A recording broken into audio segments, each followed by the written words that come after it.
7 जुलाई 2016 Dwarka, new Delhi.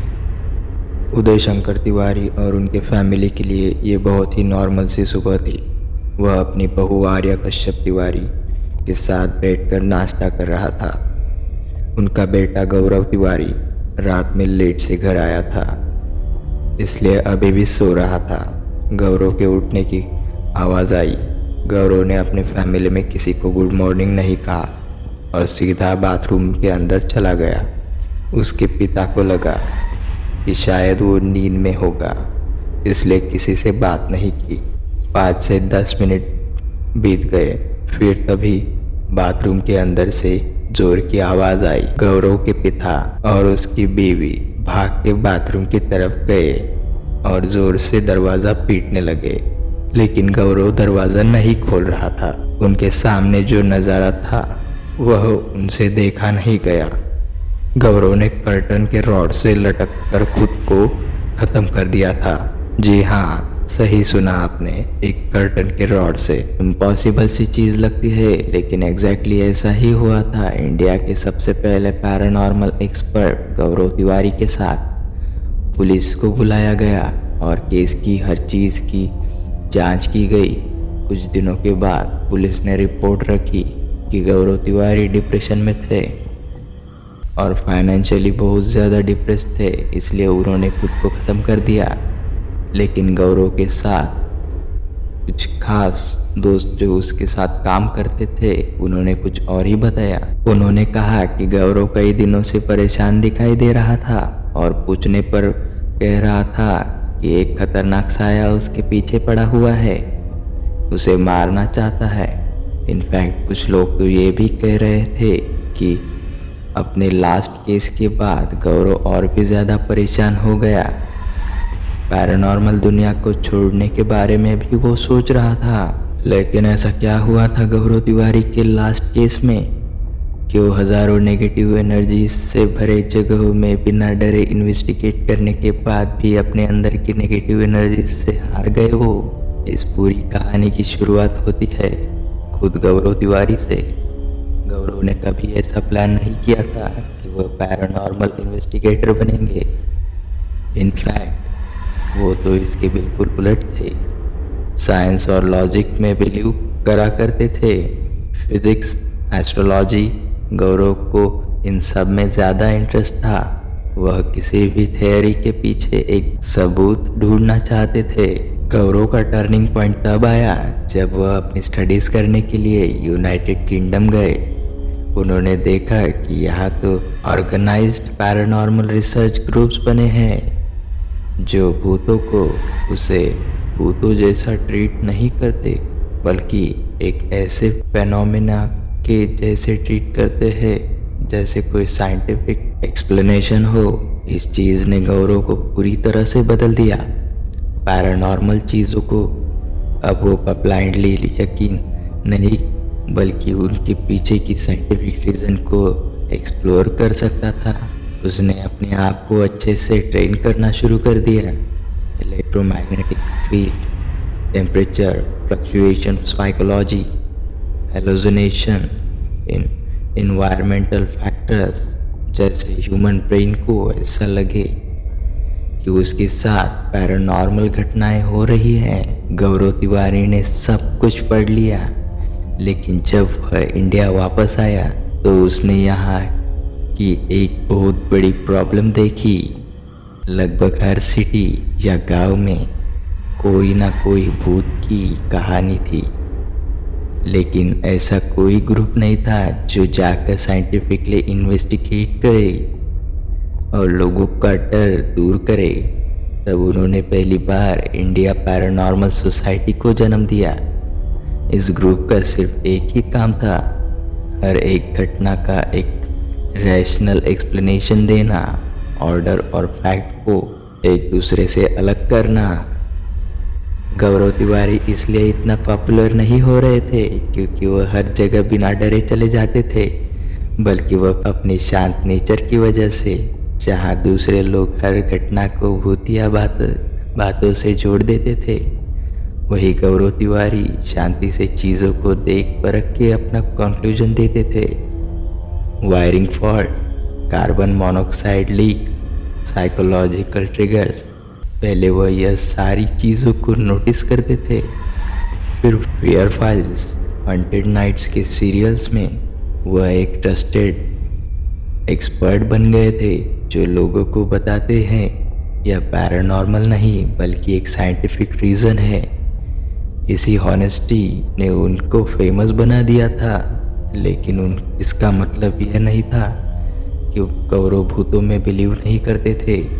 In fact मुझे नहीं लगता कि उनसे ज़्यादा कोई भूतों में बिलीव करता होगा। उनकी एक लाइन बहुत ही ज़्यादा फेमस थी। अपनी इन्वेस्टिगेशन के अंत में सीधा उस स्पिरिट से कहते थे, अगर तुम यहाँ हो तो मेरे साथ वापस चलो और इस जगह को हमेशा के लिए छोड़ दो।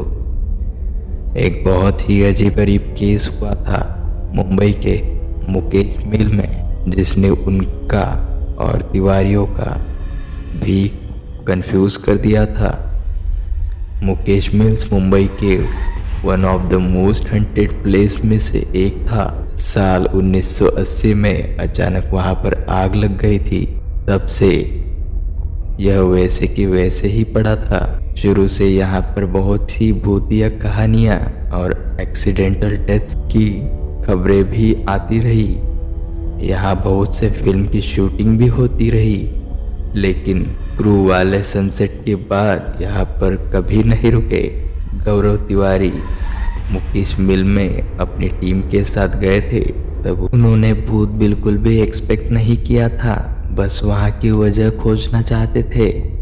जब रात हुई तब अचानक सब कुछ एटमॉस्फेयर बदल गया। उस जगह पर टेम्परेचर अचानक कम हो गया। गौरव के इंस्ट्रूमेंट्स में अनयूजुअल इलेक्ट्रोमैग्नेटिक फ्लक्चुएशन दिखाई देने लग गए। वह सिग्नल स्काई जगह पर स्पीकर्स हो रहे थे। अभी कई जगहों पर नॉर्मल दिखाई दे रहे थे। उन्होंने कैमरा के सामने बताया कि इस तरह के वीडियो से ह्यूमन माइंड पर असर पड़ सकता है। लोग पहले खो सकते हैं और हेलुसिनेट भी कर सकते हैं। ऐसा लगता है जैसे कोई उन्हें देख सकता हो। लेकिन अचानक एक ऐसा मोमेंट आया जिसमें गौरव तिवारी को हिला दिया। टीम को फुटस्टेप बहुत धीमे आवाज में सुनाई देने लगे। कैमरा चालू था, कोई भी हिल तक नहीं रहा था, लेकिन फुटस्टेप्स की आवाज आ रही थी, पर उन्हें कोई आसपास दिखाई नहीं दे रहा था।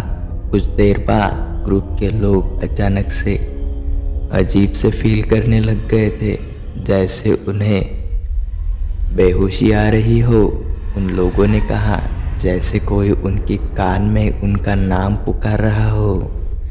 गौरव तुरंत अपने ग्रुप को लेकर बाहर की तरफ गए और सबको बताया कि डर और इन्वायरमेंटल की वजह से ब्रेन कंफ्यूज हो जाता है और लॉजिक के बारे में भूल जाता है।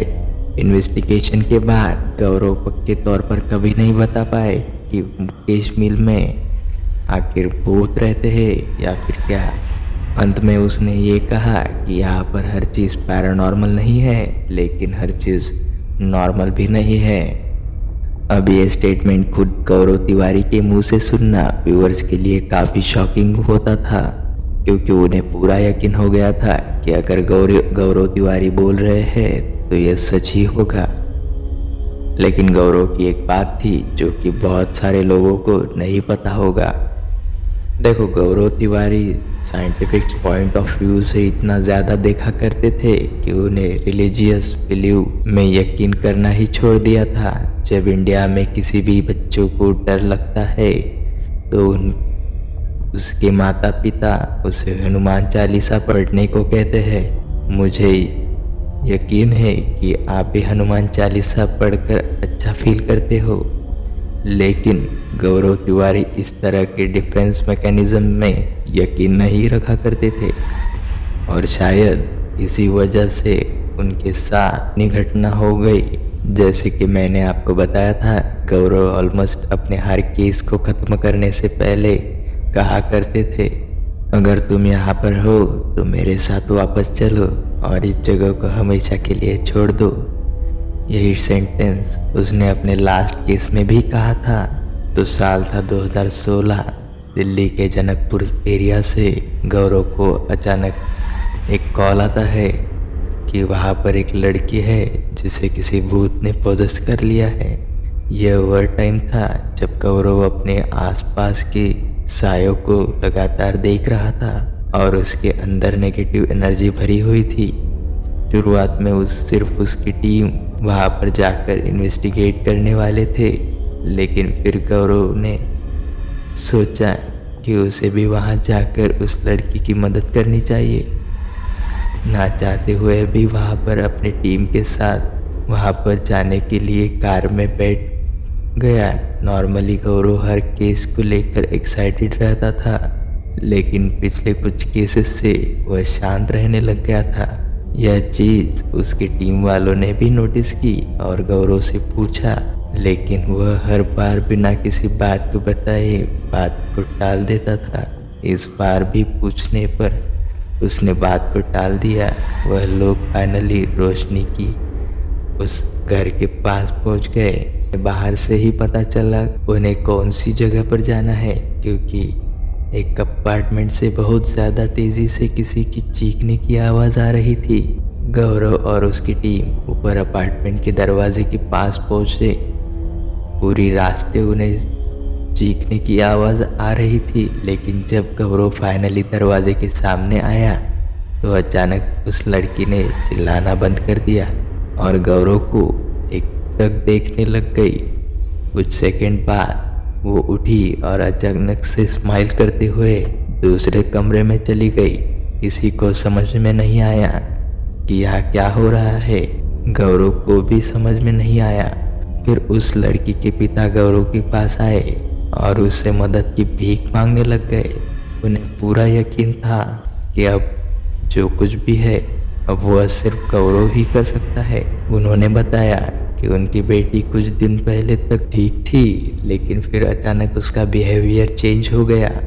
उसने परिवार वालों से बात करना कम कर दिया और सबसे गुस्सा रहने लगी। एक रात उन्होंने देखा कि उस लड़की ने हाथ में चाकू पकड़ा हुआ था और वह खुद को चोट भी पहुंचाने वाली थी। यह सब सुनने के बाद गौरव को ऐसा लगा कि यह सब ज़रूर कोई मेंटल डिसऑर्डर है। उसने सांत्वना दी और उस लड़की से मिलने उसके रूम में चला गया। वही उसकी टीम मेंबर्स ने उनके इक्विपमेंट्स निकाल लिए और घर की जांच करने लग गए। उन्होंने देखा कि उनके EMF मीटर्स पर्टिकुलर घर में बहुत ही इंटेंस रीडिंग दिखा रहे थे। उनके कैमरा जो अलग एनवायरनमेंट या चीज़ों को सेंस करके फ्लैश करते थे वह बार बार फ्लैश कर रहे थे। यानी कि यहाँ पर एक से कई ज़्यादा स्पिरिट्स थे। गौरव कमरे में उसी लड़की के पास थे। लड़की बेड पर बैठी थी, उसे ही देख रही थी और ऐसे ही देख रही थी जैसे वो उसे जानती हो। गौरव ने उससे पूछा, क्या तुम मुझे जानती हो? तब उस लड़की ने कहा कि इस घर में मौजूद हर कोई तुम्हें जानता है। गौरव के रोंगटे तब खड़े हुए जब उसको लगा कि उसके ठीक पीछे कोई खड़ा हो। जितने भी काले साए थे वह सब उसे एक ही कमरे में दिखाई दे रहे थे। गौरव एक तरफ से ट्रांस में चला गया था। उसे समझ में नहीं आ रहा था कि उसके साथ क्या हो रहा है। उसकी टीम वाले पीछे से आए और देखा कि गौरव बिल्कुल शांति से उस लड़की के सामने खड़ा है। उन्होंने गौरव को पीछे से आवाज़ लगाई और तभी गौरव होश में आ गया और अचानक से सबसे नॉर्मली बात करने लग गया। ऐसे लग रहा था जैसे कुछ हुआ ही नहीं। वह और उसकी टीम ने पूरी इन्वेस्टिगेशन की और हर चीज़ को परखा। उन्होंने सिचुएशन को देखते हुए लड़की के घर वालों को डॉक्टर को दिखाने की रिक्वेस्ट की। जब वो जाने लगे तब गौरव ने सेम चीज़ कही, अगर तुम यहाँ हो तो मेरे साथ वापस चलो और इस जगह को हमेशा के लिए छोड़ दो। गौरव नहीं जानता था कि वह अब यह आखिरी बार बोलने वाला था। उससे उस दिन के बाद खबर आई कि उन्होंने खुद को ख़त्म कर दिया।